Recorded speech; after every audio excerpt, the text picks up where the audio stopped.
The reading of the Word, Luke, the 17th chapter, verses 11 to 19. On the way to Jerusalem, Jesus was going through the region between Samaria and Galilee. As he entered a village, 10 lepers approached him. Keeping their distance, they called out, saying, "Jesus, Master, have mercy upon us." When he saw them, he said to them, "Go and show yourselves to the priests." And as they went, they were made clean. Then one of them, when he saw that he was healed, turned back praising God with a loud voice.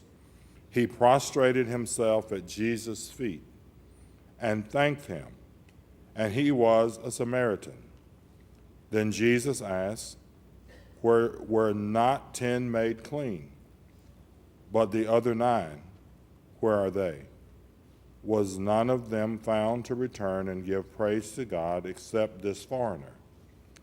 Then he said to him, "Get up and go on your way. Your faith has made you well." The word of God for the people of God. Thanks be to God.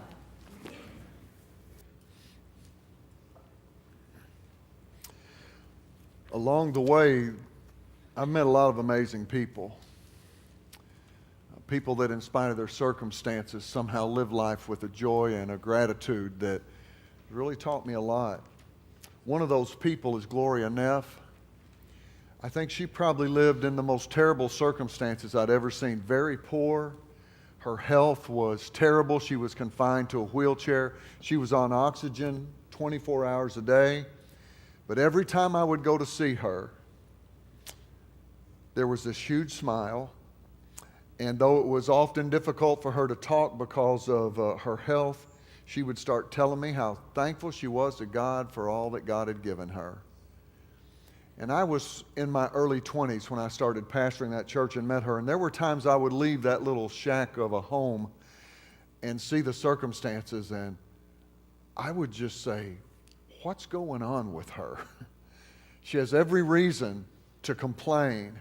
As difficult a situation as I had seen, and she was always telling me how blessed she was and how good God was to her. And there was this spirit of gratitude and thanksgiving in her. I'm not 24 anymore, and I still remember Gloria Neff. And another person comes to mind. Didn't have this in my notes, but as Mitzi and Harry were playing, I heard "I'd rather have Jesus" in there, and I thought of Benny Farmer. Those of you that knew her knew she was about this tall, and she had the most contorted spine I had ever seen. And with all of that twisting, no way that her lungs could expand. But I've heard her stand up here and sing "I'd rather have Jesus," and was just moved.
Weren't there 10? 10!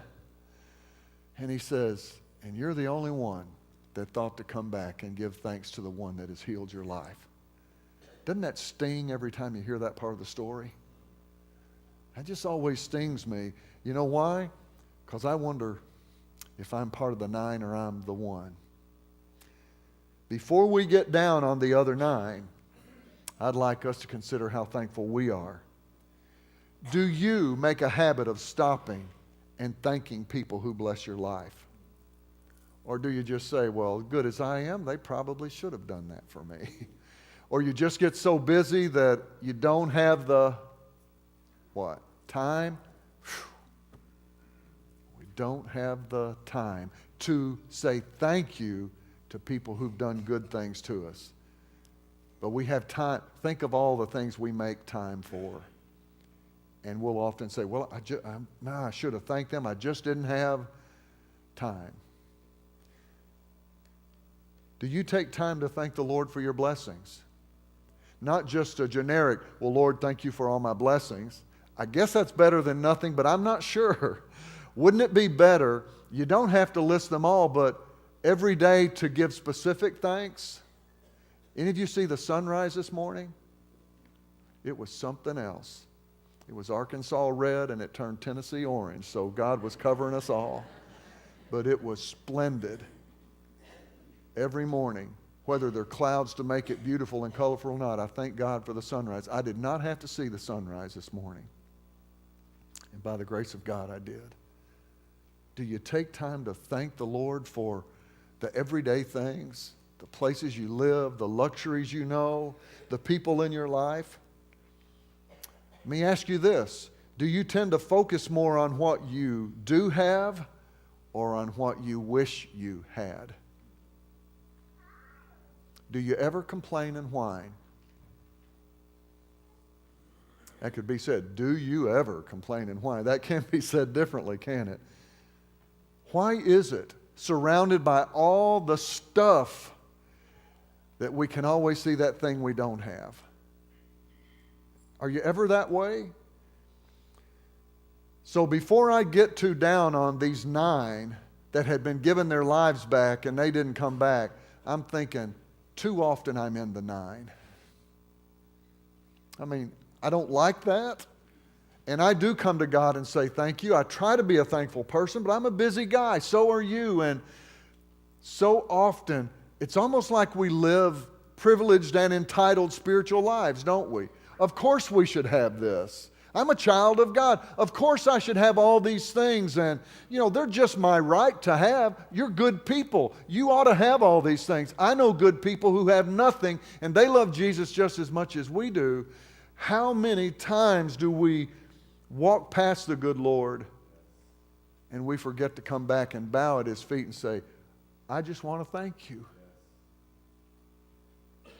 And I think He probably likes more than thank you for all the things I have, though we certainly should do that, when we just say, I just want to thank you for being who you are, Jesus. My future would not be very good without you. Thankful. And here may be the real test. Are you thankful even in difficult times?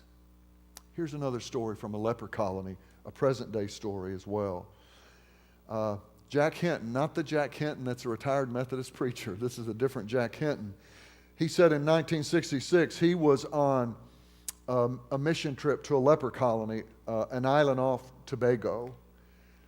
And he said they had had their service and there was time for one more song. And he thought, well, I'll just ask if anyone wants a certain song. So he said, does anyone have a request? And he said a woman who had been standing facing away from everybody turned around, and he said, it was the most hideous face I've ever seen. The leprosy had taken the woman's nose and her ears. Much of her mouth was gone. He said she lifted a fingerless hand in the air and said, can we sing, Count Your Blessings? Name them one by one. He said, I was so overcome with emotion that I had to leave. And he said, one of my team followed me out and said, Jack, I guess you'll never be able to sing that song again. And he said, oh, yes, I will, but I'll never sing it the same way. Does your heart sing with gratitude to God as you count your blessings, even in the difficult times? The people, the Gloria Neffs, the Benny Farmers, so many of you that have gone through tragedy and struggle and faced so many things. When I hear you give thanks to the Lord, I think that's how I want to be. That even when I'm going through the middle of really difficult times, God, keep me where I can say thank you. Sometimes it's all that keeps a Christian going, when in the face of what is tearing you apart, you go ahead and you say, Lord, this is really tough, but you've been good to me, and I thank you. Can you sing in your heart with gratitude to God? Count your blessings even as you walk through those difficult times. One more story about a leper. This one found in the Gospel of Matthew. And it says, when Jesus had come down from the mountain, great crowds followed him, and there was a leper who came to him and knelt before him, saying, Lord, if you choose, you can make me clean. Now pay attention. Jesus stretched out his hand and touched him. He broke the law. Ooh, the chief priests and the scribes and Pharisees are going to be hopping mad at this. He touched a leper, saying, I do choose, be made clean. Immediately his leprosy was clean.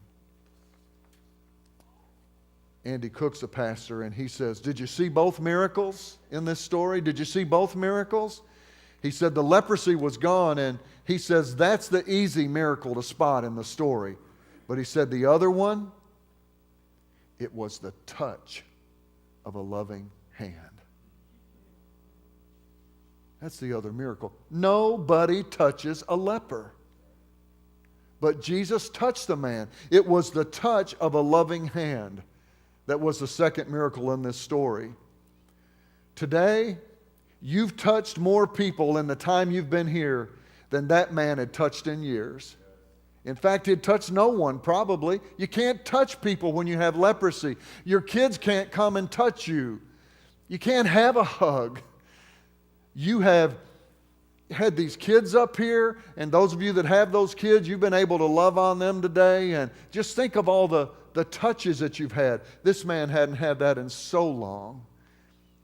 He longed for a loving touch more than he loved for food. More than he needed water, he needed the love that came by an extended touch from a caring human. And he was healed while there was a tremendous risk, because Jesus was willing to give him that holy touch. I believe the only way to learn true gratitude is to feel the touch of Jesus on your life. I know from my own experience, the more I sense the touch of Jesus, the easier it is for me to be thankful and to see people instead of walking past people. The more I feel the touch of Jesus on my life, the more real gratitude comes up through my heart, and I don't go through my day missing all those particular blessings that God has put in my place. And most of those blessings for me are people. Came out from Terry and I eating, and we ran into some people in the church and had this wonderful conversation. One of them a teenager that's grown up. I was probably about the 7th or 8th person that held him when he was born, and now his voice is deep, and it just blows my mind. But just the gratitude for all the people God puts in our path. The touch, the human touch, the holy touch of Jesus is what we all need. Hear Jesus today. No abuse has scarred you so badly that Jesus won't touch you. That's got to be true after hearing this story, doesn't it? Jesus is willing to lovingly touch you with a holy touch, a healthy touch, and to hold you and restore you. No sin has made you unlovable. Jesus is willing to call you his friend and stand beside you. It was His death that paid for your sin. You have done nothing that disqualifies you from the touch of Jesus. No fear has disqualified you. No problem has put your life on hold. No failure has negated His love for you. The miracle of thanksgiving is the loving touch of Jesus. No exceptions, no qualifications, no doubts. He loves you. The man, when he was on earth, touched a leper. And he went against all of the traditions that got him in trouble with the powers that be, because when he saw that man, he saw someone worth loving and touching and caring for. The lesson in this story screams at us, be thankful. If you have felt the touch of Jesus in your life, on your worst day, be thankful. He didn't have to come. He wanted to come. He could have gotten off the cross. He has all the power of the universe. He stayed on the cross and He gave His life's blood because He loves you and He loves me. This is the most amazing part of the gospel to me, that knowing us all completely, Jesus went to the cross anyway. He went to the cross anyway. And that's the reason, whatever our circumstances, we can say, thank you, Jesus. Thank you. And when we are truly thankful to Jesus, you know what happens? We thank God for acolytes. They do a good work around here. We thank God for the people that sit in our section and don't ask us to move, or they don't move. We thank God for the people who know us very, very well and they still choose to love us. We thank God that when we could be condemned for eternity, lost forever, we are the children of God, and we get to be with Jesus now and forever and with each other. Is there a spirit of gratitude and thanksgiving in your heart? I don't know what mood you came to worship in. I always look at your faces when we're singing, and it's interesting. And I wonder what happened in that place before they got up and came to church. And sometimes I see deep pain on faces. Sometimes I see a smile. We come in here on any given Sunday having lived a week that has all kinds of things. But you know what's always the same? Jesus is ready to touch us with His love and His grace and remind us, you are not alone. You are not unforgivable. You are not unlovable, because I died for you. So whatever our circumstances, let's be the one that comes back and says, whew, Jesus, almost forgot who made my life what it's supposed to be. Thank you. Take these moments and consider how thankful you are. Come with thanksgiving and feel the touch of Jesus on your soul.